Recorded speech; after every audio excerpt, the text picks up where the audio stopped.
ditemanin sama Ustadz Gaul loh. Apa kabar? Assalamualaikum Ustadz. Waalaikumsalam Ustadz M. warahmatullahi Solehudin Siregar ya.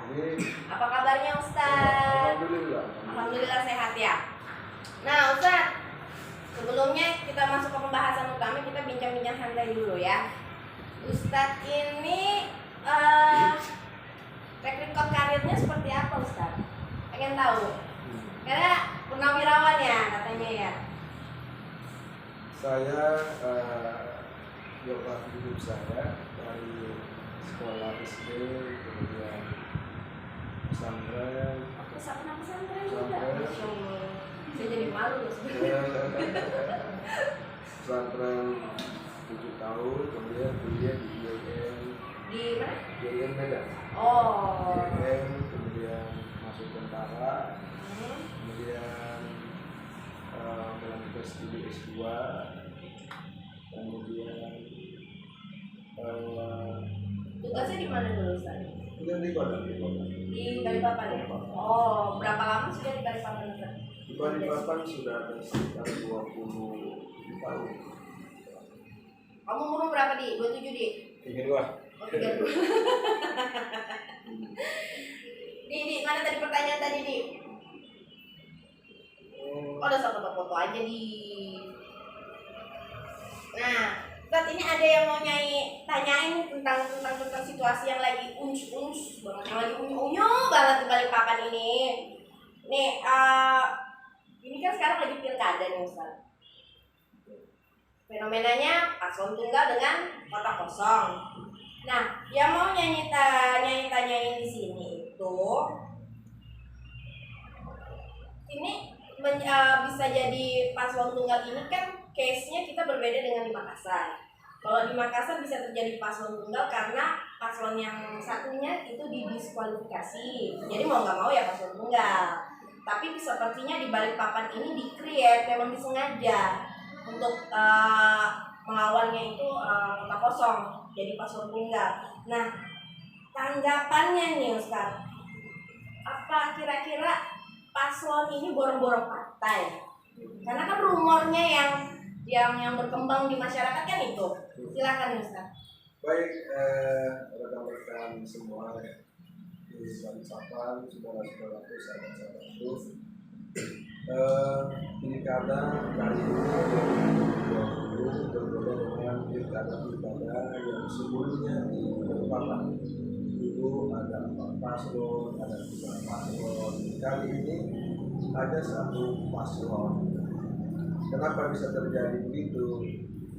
Disinilah kita pendidikan politik itu memang belum matang pendidikan politik itu. Artinya ketidakmatanan pendidikan politik itu menafikan potensi-potensi pemimpin di Balikpapan yang lainnya. Sehingga istilahnya itu, kalaupun mereka tidak mau dibilang borong partai, tapi kan faktanya namanya borong partai. Saya pun ke Jakarta habis independen. Sebenarnya independen itu secara syarat persyaratan mencukupi 40.000 saya kemarin. Tapi yang bisa masuk silon KP itu hanya 33.609, padahal persyaratan 39.420. Kenapa begitu? Ada yang hambat. Ada yang hambat. Ketika di independen itu dengan Pak Mak ada yang hambat. Nah, kemudian di Jakarta juga kita sudah cari partai juga tidak dapat lagi partai. Artinya kata orang sekarang itu bahasa gaulnya ada yang borong partai. Nah, borong partai ini sebenarnya di partai ini sah-sah aja. Tapi dalam pendidikan politik itu sebenarnya tidak bagus. Secara etika ya. Etika, karena kalau kita mau bertanding itu namanya ya harus siap. Kalau bertanding itu harus siap. Ada calonnya bertanding itu harus siap. Tapi kalau diambil semua seperti itu, kayaknya tidak, kurang siap untuk bertanding juga.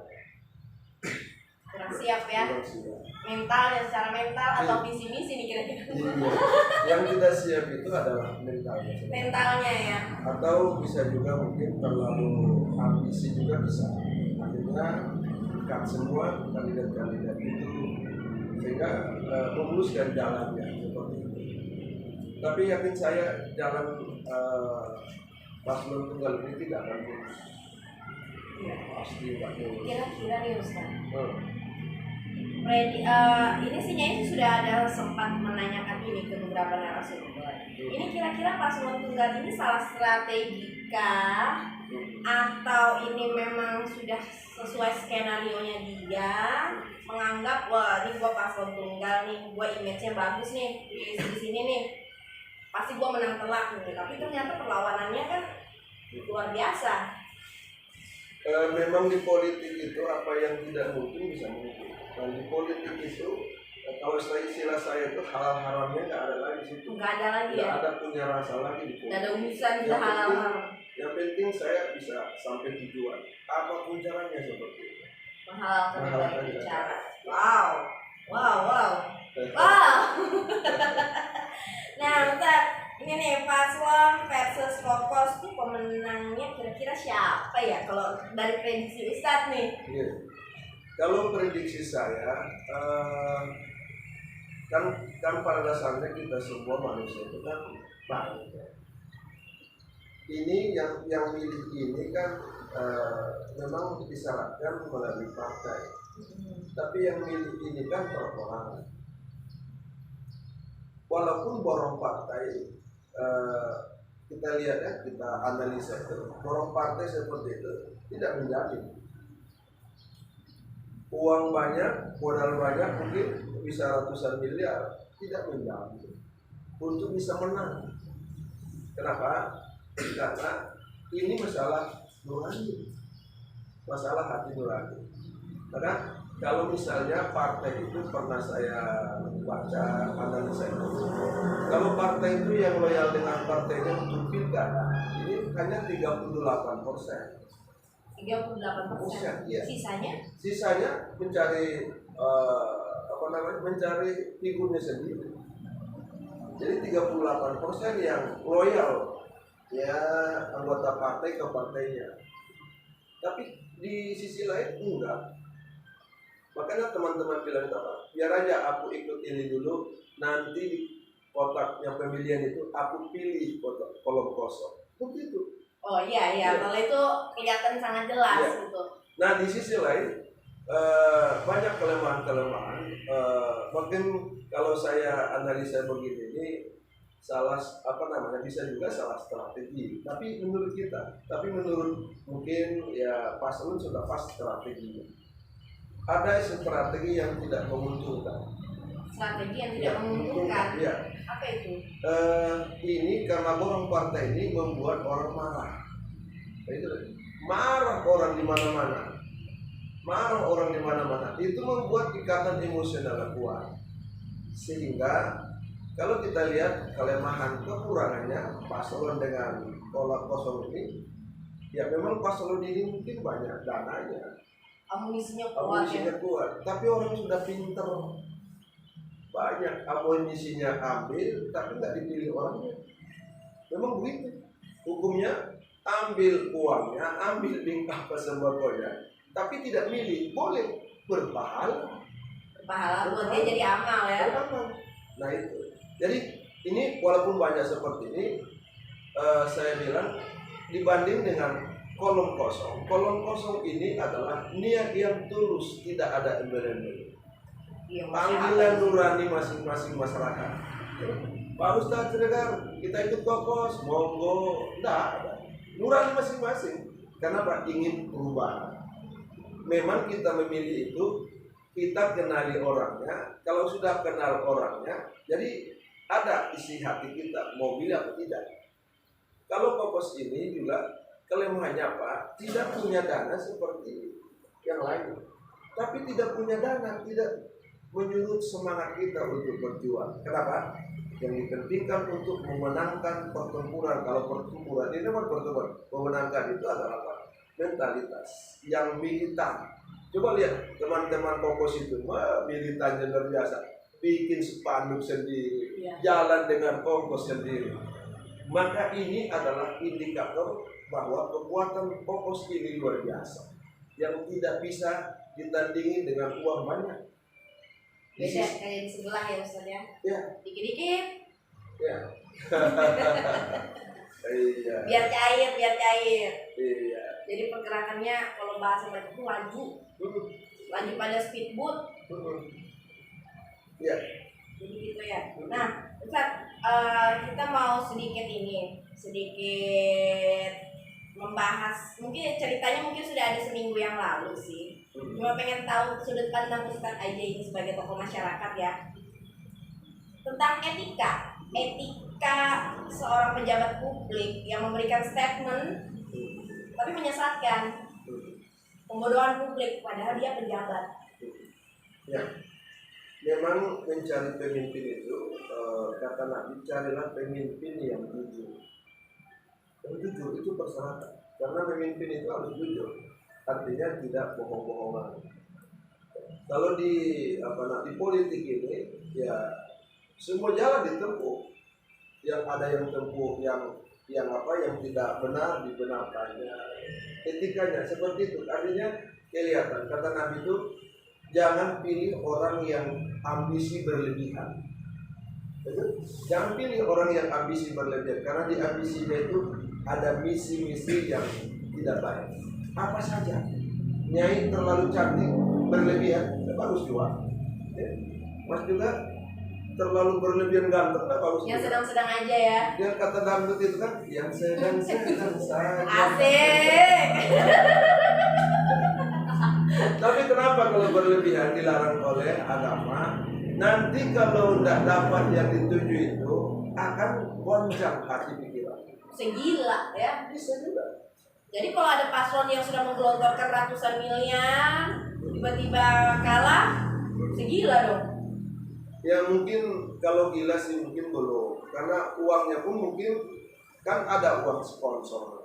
Oh iya. Kalau uang pribadi mungkin bisa juga, tapi kalau uang sponsor ini kan ya sponsor namanya. Tapi paling tidak ada kegoncangan semua, karena masih ada beban ya. beban, karena pilkada ini pekerjaan itu apa saja, innamal a'malu binniyat, mulai dengan niat. Apa niat kita mau jadi wali kota? Apa niat kita mau jadi wakil wali kota? Apa niat kita mau jadi DPR? Niatnya dulu. Tapi kalau niatnya tidak pas dengan harapan, finishnya inilah yang membuat kegoncangan jiwa. Dan apalagi kata Nabi, kalau orang sudah sombong itu, sombongnya, nah itulah berarti sudah di ujung kehancuran, kesombongan itu. Seperti itu. Iya sih. Maka etika itu penting. Etika itu akhlak namanya. Jadi manusia itu bukan dilihat dari ukuran kaya, ganteng, cantik, ya. Tapi diukur dari akhlak dan etika. Etika itu bisa dibangun kenapa? Karena hati yang bersih, pikiran yang bersih. Itu ya. Nah lo. Punyanya orangnya nggak ada etika memang Pak Ustadz, mau nanya nih. Kira-kira Pak Ustadz itu untuk terjun ke dunia politik ada niatan untuk masuk partai nggak? Kita lihat nanti ke depan. Saya dulu memang alergi partai. Dulu alergi partai. Maka saya masuk independen. Kenapa alergi partai? Ya, saya lihat cara-cara kerjanya, tapi tidak semua tentunya partai itu. Ya, bayangkan ya, Gitu ya. untuk beli kursi di partai itu ratusan juta, bahkan miliar. Serius? Ya iya.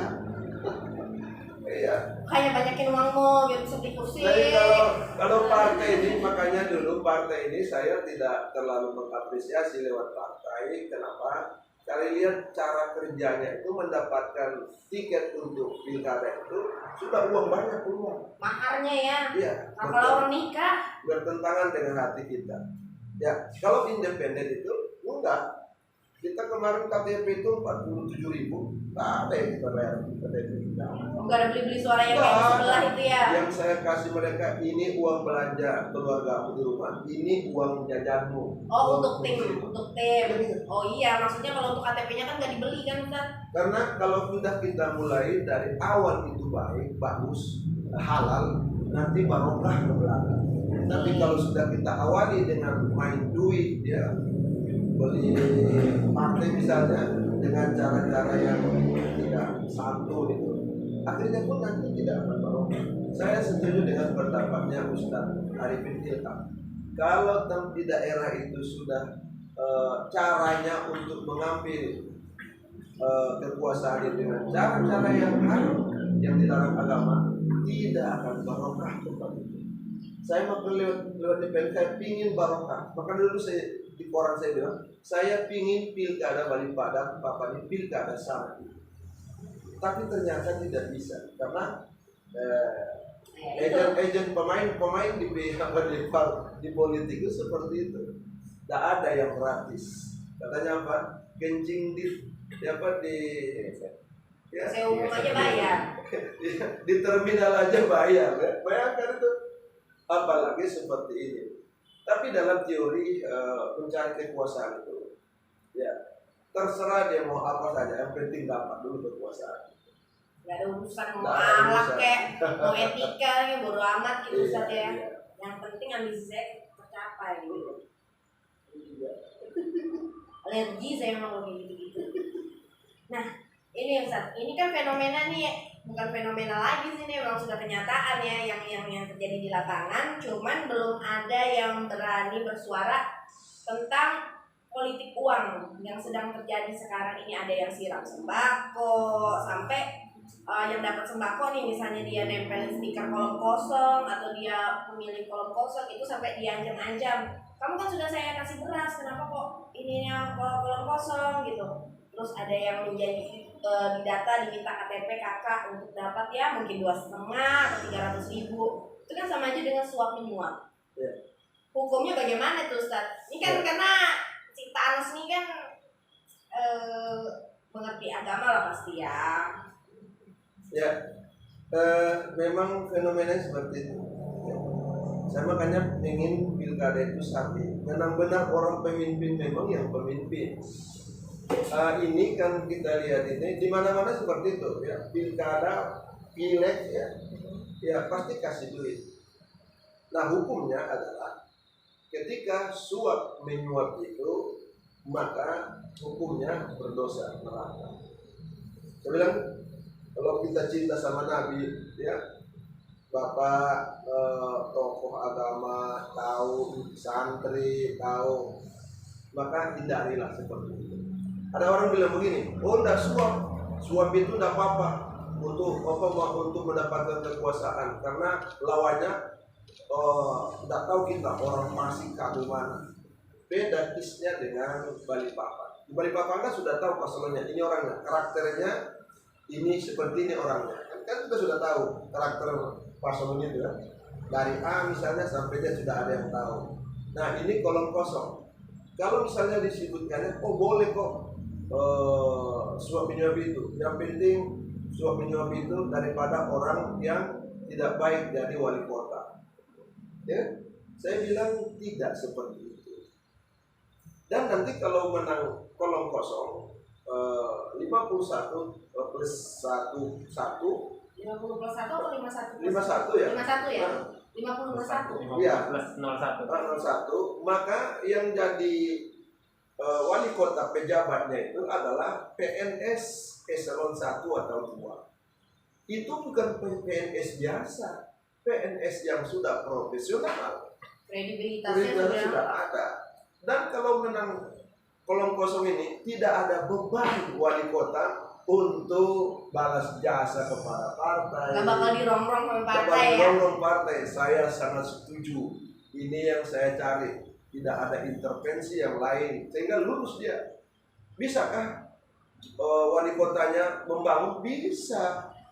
Wewenangnya sama dengan wali kota definitif. Kalau ada beredar itu informasi, oh tidak bisa membangun, tidak bisa ini. Semenisasi itu, aja nggak ada katanya Ustaz. Itu yang benar itu penyesatan. Penyesatan kan Ustaz? Ya, yang benar itu adalah kalau PLT pejabat ya. PLT itu tapi untuk cuti kan? Ya, pejabat yang cuti. Wali kotanya ada, oh itu memang tidak bisa mengambil keputusan. Itu kalau ada beredar begitu adalah penyesatan, jangan percaya. Yang benar adalah pejabat itu wali kota yang terpilih seperti ini, wewenangnya sama dengan definitif. Makassar, bagus membangun yang luar biasa. Berarti bohong itu yang dikatakan si Anu itu ya? Iya, biasa. Nonton nggak videonya itu? Iya, nonton. Jadi sangat disayangkan ya Ustadz ya, sekelas dia. Jadi ternyata yang kalau di politik ini segala macam cara. Kalau saya menyikapinya itu nyantai-nyantai aja. Karena semakin banyak orang bicara, kelihatan aslinya dia. Dia pemimpin apa tidak? Karena pemimpin itu harus punya pengalaman memimpin. Ya. Kemarin udahkah kita pernah memimpin orang? Kalau pemimpin perusahaan suka-suka kita. Kalau kita kan dulu masih saya tentara, dari letnan 2 sudah mimpin kita. Letnan 2, letnan 1, kapten sudah mimpin kita. Jadi teruji kepemimpinan itu. Kalau tidak teruji kepemimpinan itu yang berbahaya. Nah, secara hukum adalah tidak dibenarkan. Apapun alasan dia, kecuali sudah berhadapan-hadapan. Nah, ini paslon ini dengan paslon ini. Kalau di paslon ini sudah ini ada orangnya langsung kan? Iya, berdebat. Ini berhadapan. Ini kelakuannya tidak karuan. Ini pasif, ini begini. Nah, daripada dia memenangkan percaturan ini, pilkada ini, boleh suap, boleh untuk melawan yang mungkar. Nah, dibenarkan hukumnya. Yang zolim, ini kan tidak ada yang zolim. Bahkan nanti yang terpilih itu lebih hebat, PNS. Saya doakan mudah-mudahan Pak Sekprov Kaltim itu orang kampung baru, ya, lahir di kampung baru, orang Banjar, suku Banjar, putra daerah memimpin Balikpapan. Jos, dan dia sudah memimpin, teruji kepemimpinannya di Pemkot dulu di Balikpapan. Kita doakan mudah-mudahan Sekprov Kaltim itu kalau menang kosong, mudah-mudahan Allah berikan kesempatan kepada beliau. Amin. Nah, Ustaz, tentang ini nih, minta supaya kasih semangat dong buat para kokos. Ini Ustaz pasti di sisi kokos atau paslon nih? Ya. Baik, rekan-rekan semua, relawan. Sebenarnya ini cikal bakalnya, inisiator pertama ini adalah saya dengan Pak Muhammad. Gitu kita di Jakarta tidak dapat partai, ya. Kita satu pesawat yang habis pulang di bandara, kita dengan Pak Muhammad sudah ketemu. Nanti kita pulang, kita lawan kesombongan, keserakahan dengan kota kosong. Itu dulu kita. Jadi kita buatlah elemen-elemen masyarakat itu masing-masing, dari ketua di situ yang paling semua bergerak. Nah, kebetulan saya di posko FS Center, kita buat di sana. Saya ketua umum Komando Gabungan Pemenangan Kota Kosong, Kokos namanya. Masker kita di MS Center di Balikpapan Baru, samping kantor pos. Jadi sebenarnya kalau kita lihat ininya, di atas kertas siapa yang menang, paslon melawan kota kosong. Saya melihat di atas kertas itu kan, yang dimenangkan nanti insya Allah kota kosong. Apa sebabnya? Sekarang kita perlu ini kan 421 ya DPR ya, ini ya pemilih ya.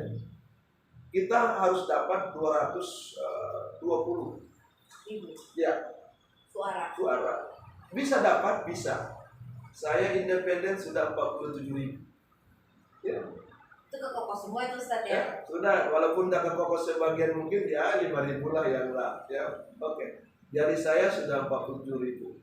Dari relawannya AHB sudah berapa? Katakan misalnya 40.000 juga. Dari mungkin saudara kita Yasser juga. Ya. Nah, relawan dari sana semua lagi, elemen-elemen lagi, ormas-ormas lagi. Wih, luar biasa.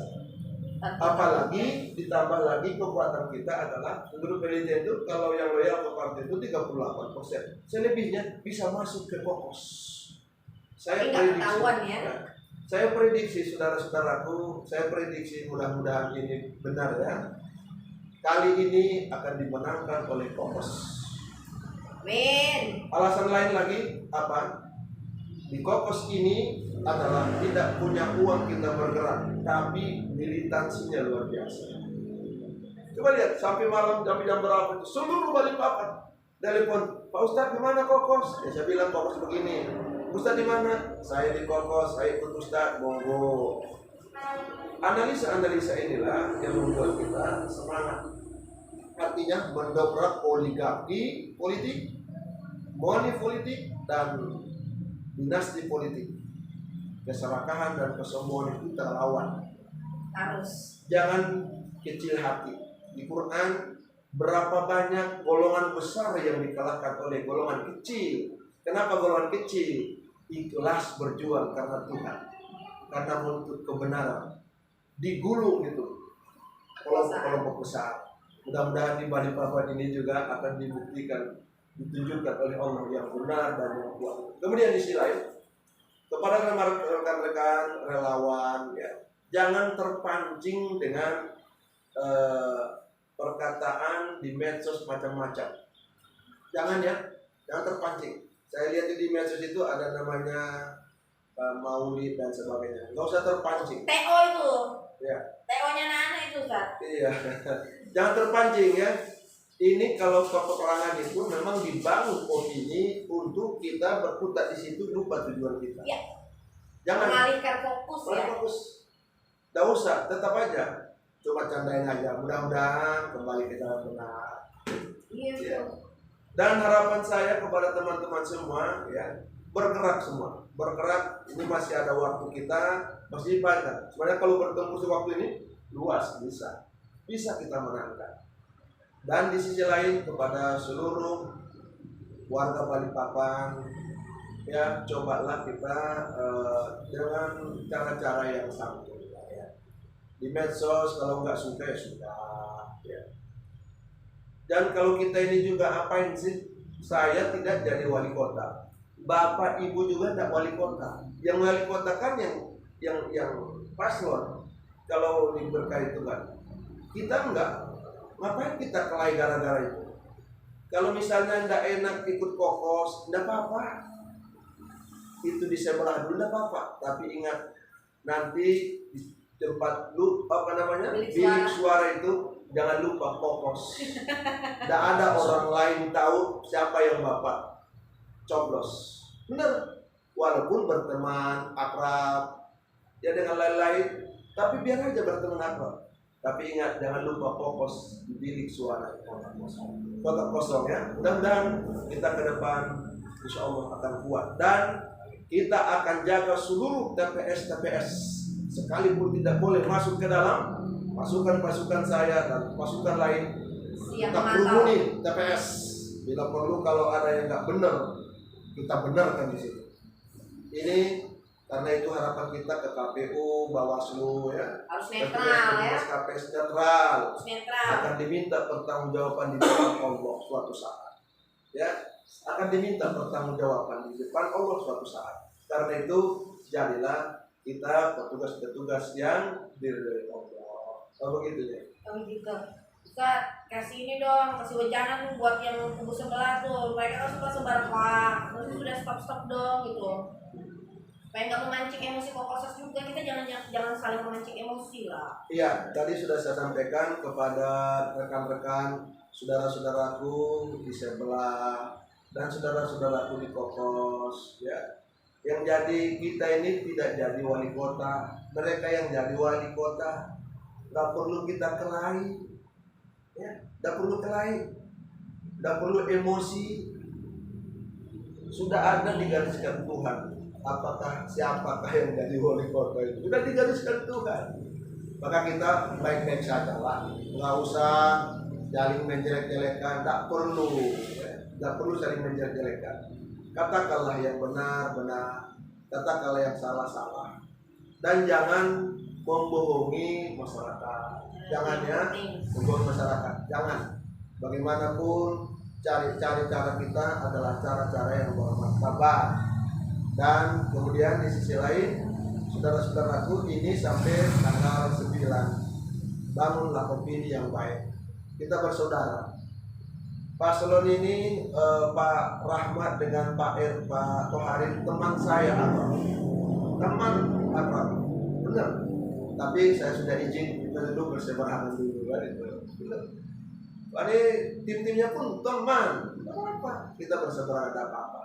Yang penting perbedaan kita memilih ini jadi rahmat. Bagaimana bisa jadi rahmat? Maka buatlah dengan hati nurani kita, berkata, berucap, dan berbuat. Mudah-mudahan. Amin. Amin. Ingat ya, jangan sebar-sebar hoax. Nanti kalau giliran Nyai Saltin kalian baper. Dan lapor-lapor. Musuhnya yang dilaporin Pak kemarin. Iya. Iya. Tapi udahlah, bisa dibahas. Iya, tak apa-apa. Ya kalau mereka lapor, jarang. Ya. Tapi semakin banyak mereka melapor, itu artinya pertanda lagi digoncangan. Biar aja. Sesuai prediksinya ini. Iya, kegoncangan seperti itu tidak apa-apa. Semakin banyak orang lapor, masyarakat tahu dilaporkan, makin masyarakat menjauh. Jadi baik diamkan saja. Ya. Oh siap Ustaz. Nasihat yang sangat bijak. Jadi sampai gak banyak ngomong di sini. Ya deh Ustaz kalau gitu, terima kasih waktunya sudah menyempatkan buat mampir di gubuknya ini Ustaz. Nanti kapan-kapan kita podcast lagi, apalagi isu yang lain nanti kita bahas lagi Ustaz ya. Oke, gengs. Jangan lupa like, subscribe, share, komen Nyai Sarapril ya. Support channelnya supaya kita bisa dapat edukasi politik yang benar, nggak yang menyesatkan. Oke? Bye-bye. Assalamualaikum. Salam warahmatullahi